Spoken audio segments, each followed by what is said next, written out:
가장 작지 아니하도다. 내게서 한 다스리는 자가 나와서 내 백성 이스라엘의 목자가 되리라. 이스라엘은 큰 나라입니까? 적은 나라입니까? 큰 나라예요? 작은 나라예요? 작은 나라인데 크기가 어느 정도냐면 강원도만 한데 거기에 강원도만한 땅이 한 나라로 지금 지도상에 있어요. 그런데 거기에 도시들이 우리 대전이 지금 몇 번째 도시예요? 지금은 모르겠어요. 하도 광역시들로 묶어가지고. 그런데 100대 마을 안에도 안 들어가는 고을이 베들레헴이라는 거예요. 강원도만 한 땅인데 거기서 100번째도 못 들어가는 땅에 살고 있는데 거기서 출생하신 분이 어떻게 해요? 전 우주를 다스리고 오고 오는 세대에 그분을 믿기만 하면 영생을 얻을 수 있는 그런 구원주가 나신다. 그러니까 큰 교회에 있어야만이 복을 받는다. 2번 작은 교회에 있어도 구원은 충분히 받고 남는다. 1, 2번 다 맞아요. 그런데 우리가 여기서 대부분이 보면 다 1등을 못 하잖아요. 다 1등이라고 하는 사람은 약간 하카리에서 나온 사람이어야 하겠지요. 1등이고 2등이고 3등이고 4등이고 그 다음에 10등이 있어요. 10등이라는 것은 좀 못한 것. 그런데 대부분 보면 백성들이 전부 다 지식이 월등해요. 전부 다 10등하는 사람이 많아요.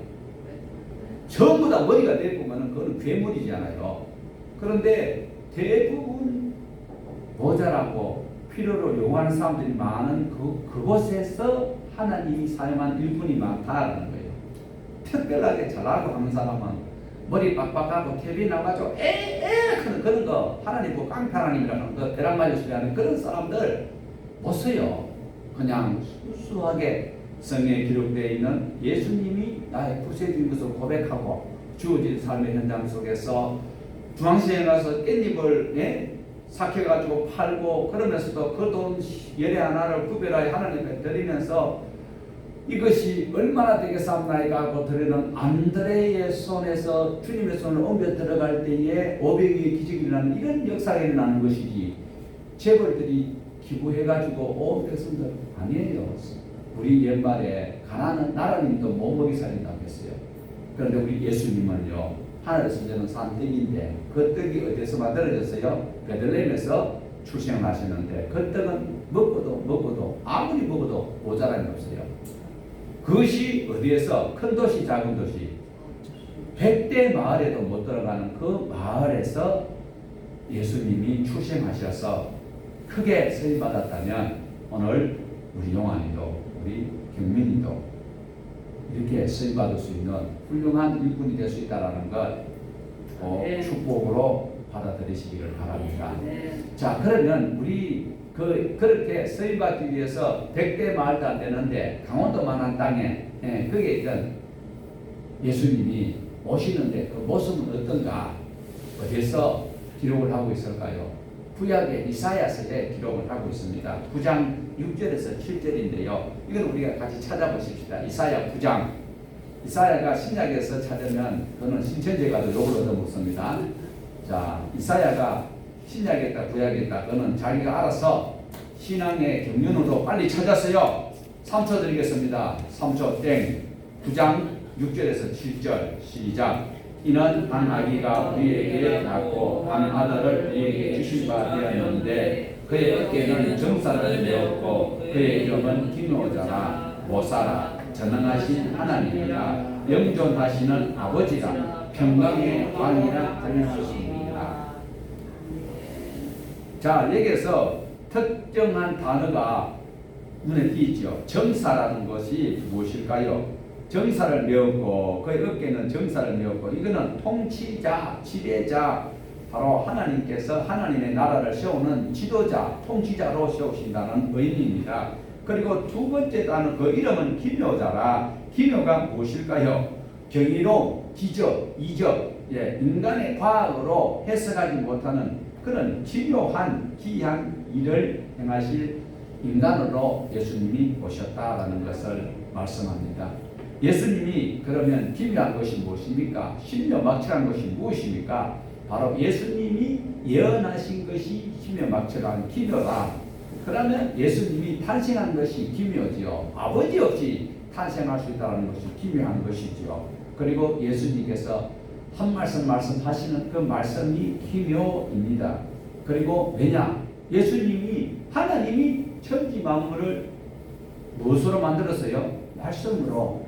그런데 예수님도 말씀하시니까 그대로 성취가 된다. 그게 기묘다라는 거죠. 그리고 예수님이 죽으시는 것 있잖아요. 그 자체가 기묘다. 또 그럼 죽었으면 끝났어요. 죽은 다음에 뭘 하셨어요? 우리 예수님이 부활이잖아요. 그 부활이 기묘다, 경이롭다, 신비롭다, 기적 같다. 예, 인간으로서는 해석이 안 되는 일이잖아요. 그러면 이제 예수님이 부활하신 것까지는 우리가 다 인정하지요. 그 다음 예수님은 뭘 하셨어요? 성천하시는 것이 기묘다라는 거예요.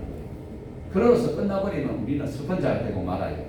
그런데 예수님이 다시 재림하시는 이것이 기묘, 경이롭다, 신비롭다, 인간은 해석할 수 없는 희한 일이다라는 것입니다.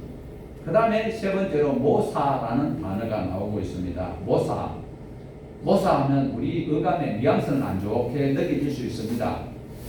속닥속닥 하는 것은 그런 의미가 아니고 원어적으로 볼 때는요, 분명하고 고안, 아주 중요한 계획을 하는 이런 것을 모사라고 원어에서 말씀하고 있기 때문에 인간의 구원을 계획하시고, 그리고 또 설계하시는 분, 인간의 모든 것을 카운슬러 할 수 있는 분이 바로 모사다라는 것입니다. 그 다음에 네 번째로 전능하신 하나님이 되어 있는데, 여기서 전능하시다라는 것은 뭐 다 아시겠죠. 예, 위대하시다.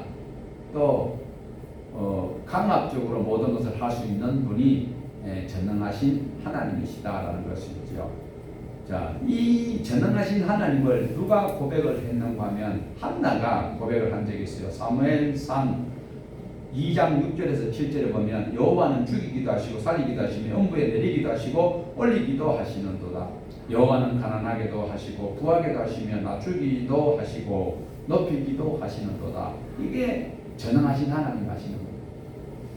우리 예수님께서도 말씀하셨어요. 너희들 세상의 권력자들 무서워하지 마라. 너희 육체를 걷어서 넣고 지금 박탈하고 하는 이런 것들이 두려움을 줄 수는 있지만 그거 무서워하지 마라. 그러나 정작 무서워해야 될 것은 무엇이다? 우리의 육체와 우리 영혼을 함께 멸하시는 그 하나님을 두려워하라. 그 하나님이 전능하신 하나님. 그 다음에 다섯 번째로 영존하시는 하나님. 그 영존은 영원히 존재하시는 하나님인데, 아버지, 영존하신 아버지로 나오지요. 아버지는 아버지 없는 분 계세요? 여우사님 아버지 없지요? 안 됐다. 네, 우리 임 목사님하고 또 우리 사모님도 아버지 없지요? 안 됐다. 네. 네.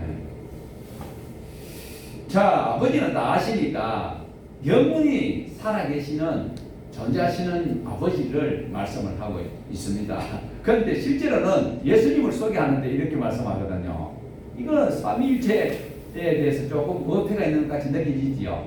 여기서 조직신학적인 것은 따지지 말고 성경에 있는 대로 예수님은 정사, 그리고 모사, 그리고 전능하신 하나님, 그러면서 영존하시는 아버지라고 표현을 하고 있습니다. 자, 그 다음에 평강의 왕. 평강이 뭘까요? 평화, 복지, 그리고 행복. 주님이 다스리시는 나라는 행복하다는 거예요. 실제로 예수 믿는데 여러분 행복한 것이 어떤 것이 더 우선순위를 차지합니까? 대부분 물질이에요, 물질. 이 땅에서는 물질 없이는 못 살거든. 그러니까 행복의 평강의 우선순위는 무엇일까? 대부분 보면 생계의 가장 우선을 할 수 있는 그것이 내게 이루어졌을 때에 그것이 행복의 우선순위를 삼고 있는데, 실제로 저와 여러분이 주님이 내 마음에 와 계시면요, 그 어디나 천국을 누릴 수 있고 말씀 안에서 자유를 누릴 수 있다. 예수님 안에서, 예수님 하신 말씀 안에서, 기록된 성경 안에서 없는 것 때문에 시험들 이루고 있는 것 가지고 감사할 수 있으니까 적은 것에 감사할 때 하나님께서 그것에 부응할 수 있는 더 큰 것을 주시기 때문에 우리는 감사해야 되는 평강의 왕이다라는 것을 말씀하고 있습니다. 또 그 뒤에 보면 의의 왕이라고도 나옵니다. 원어로는 사르인데 우두머리 방백, 하나님은 우리의 우두머리가 됐습니다. 용안의 문자로 오야봉이 되신다라는 거예요. 네. 자, 그러면 이 작은 땅에 출생하셔서 영생을 주시는 이 주님을 대하는 태도 중에서 가장 불량한 태도를 가졌던 자가 성경에서 누군가를 우리 살펴보고 그 인간 같은 자세를 우리는 고쳐야 된다는 거예요. 우리도 그렇게 마음을 가질 수 있거든요. 그런데 가장 못된 자세가 누굴까? 헤롯 왕이죠. 헤롯 왕. 예. 이 헤롯 왕은요,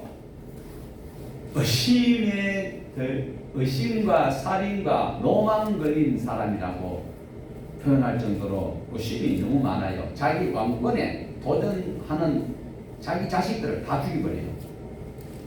그리고 자기 아내라 할지라도 왕권에 도전하면 무조건 삭을 싹둑 잘라버리는 그런 사람입니다. 자, 그런데 지금 동방에서 이 박사들이 왔다고 우리가 지난 시간에 봤습니다. 자, 여기서 또 다른 각도로 볼 수 있는 것은 동방 박사, 동방이 아나톨레, 그 다음에 박사는 뭐라 그랬어요? 그 마술, 이런 뜻을 가지고 있거든요. 그런데 그들이 별을 보고 별을 연구하는 사람이다 하는데, 이 당시에 우리가 다니엘서를 우리가 지난번에 공부를 할 때 보니까 그 다니엘이 꿈을 꾸었는데